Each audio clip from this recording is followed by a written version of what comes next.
Welcome to Bed Crime Stories podcast. I'm your host, T. Good morning, good afternoon, good evening, bed crimers. As always, I wish you the best. To anyone new here, a warm welcome.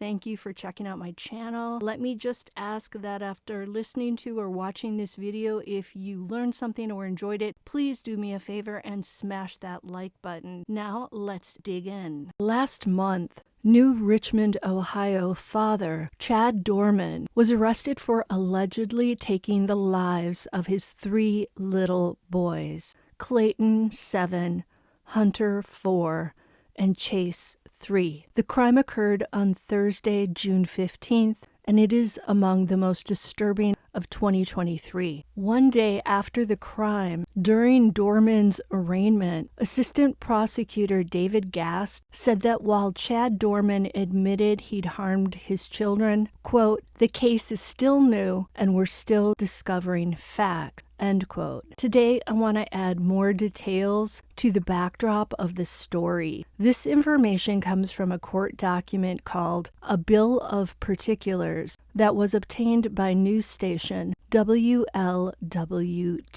According to that court document, Chad came home early from work on that Thursday. He then had his wife, Laura, and their 3 sons join him in the master bedroom of their home on Laurel Lindale Road for a nap. At some point, Doerman got up and retrieved a Marlin Model 22 rifle from a safe next to the bed. He then used it twice on one of his sons. I believe that was 4-year-old Hunter. Doerman's wife immediately tried to help Hunter, who was injured, and she yelled at her other 2 sons to run. The boy's older sister, who'd been watching TV in the nearby family room and must have heard the commotion, ran to the master bedroom and witnessed the crime as it occurred. She then ran after one of her brothers and screamed at him to keep running. Tragically, the sister then watched as her stepfather, Chad, chased that boy and used the weapon on his head at close range. Next, the sister ran back toward the family home and picked up her youngest brother, Chase. They ran toward the road, but were quickly confronted by Chad, who pointed the weapon at his stepdaughter and demanded that she put Chase down. Chad then tried, but failed to use the same weapon on Chase's head.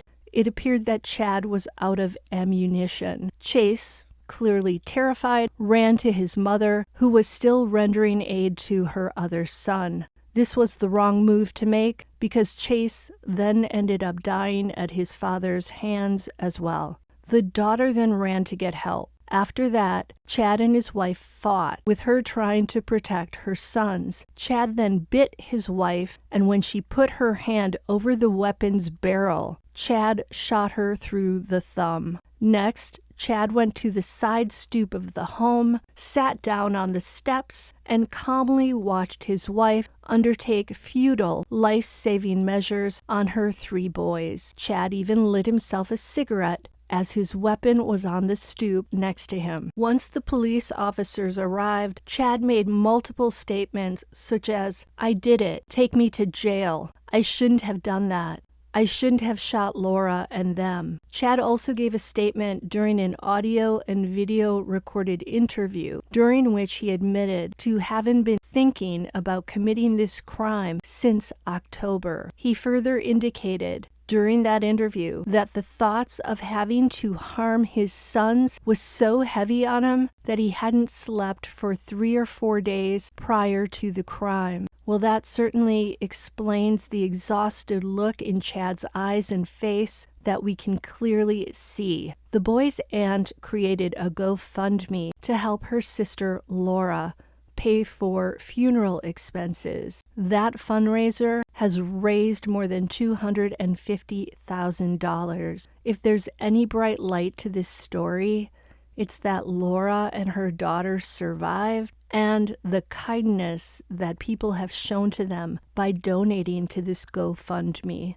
Now I want to share the most burning questions I still have about this case. While many think it possible that 32-year-old Chad did this as an act of revenge and spousal abuse, against his wife, that's just speculation at this point. So it goes without saying that my number one question is, why did Chad allegedly do this? What led him to think about this over all those months and then finally carry it out? When the first responding officers arrived at the home, they had their weapons drawn, and for obvious reasons they were concerned about their safety. As the officers slowly made their way to where Chad was sitting on the steps with his rifle laid out beside him, they were screaming, "Stand up! Show us your hands!" The officers said this over and over, and they got louder the closer they got to Chad, which brings me to my second most burning question. Why didn't Chad follow the officers' directions and stand up?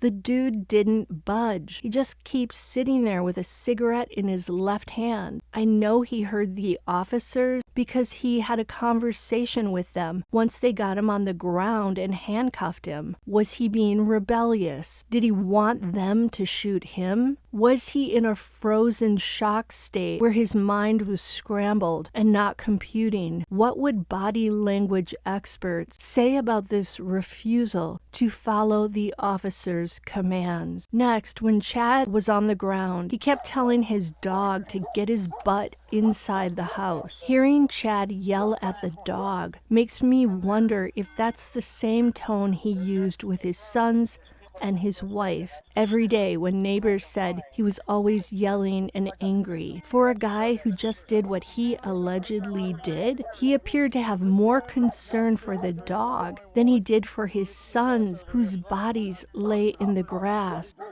I feel like he wanted the dog to go inside the house because he was afraid the officers would harm the dog because it was barking. Question 3. What would a psychologist say about this? How can this guy be so concerned about his dog when he just injured his kids in this manner? If he lacks total emotion and empathy for his children, then how can he have feelings and concerns for the dog? Was the dog a living creature that Chad had no anger toward? We learned from his neighbors that he was always yelling. Is he unable to deal with human beings who have voices and minds of their own? But maybe he's more able to love an animal who follows his orders. When Chad was being walked to the squad car, we saw a large blood stain on the upper right back of his t-shirt. He also had some blood on the back of his left arm. How did the blood get on the back of the t-shirt? I'm assuming it belongs to one of the victims and maybe his wife, whom he reportedly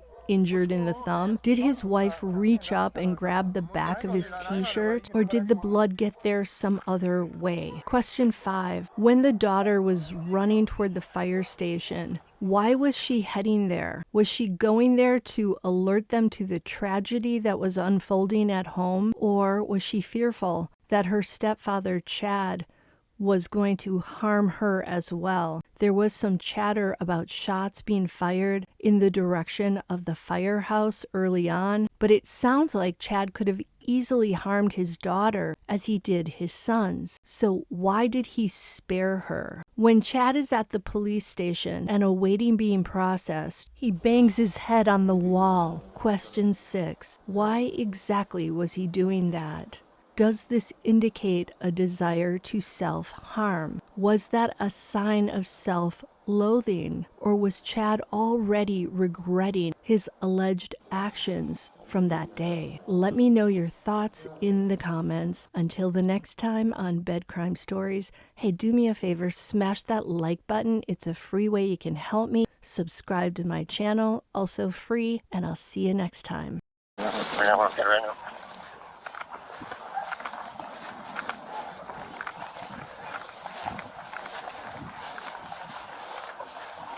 Show us your fucking hands now!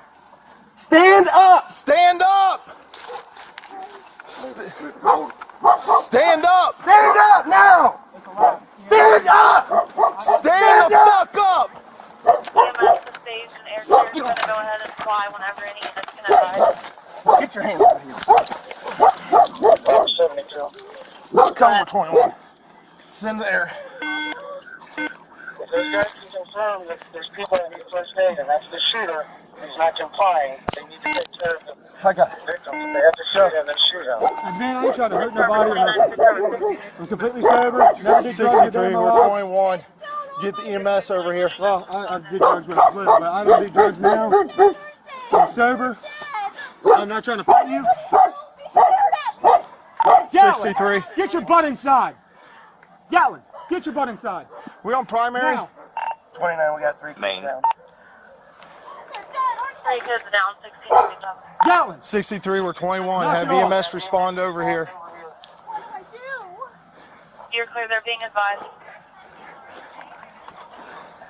Robert 34, just started mass casualty response. 63, do you want them to respond to the Laurel Lindale address? Where exactly do you need them? We're right in the front yard. You took my life from me! My life! What are you doing, man? Hey, are you copying all this? Can I roll over? I ain't gonna hurt you. I ain't gonna hurt nobody. You got anything on you? No, I ain't got nothing, man. Phone, that's it. I ain't mad. I ain't nothing. Just make sure that dog don't come out. I don't think he'll bite you. Just don't reach for him and try to grab him and pet him. All right. He won't bite you. What's going on, man? Nothing. Can I stand up? It's kind of uncomfortable. I'm gonna I get ain't you gonna here do in a nothing. I ain't second. running away. You can do whatever you want with me.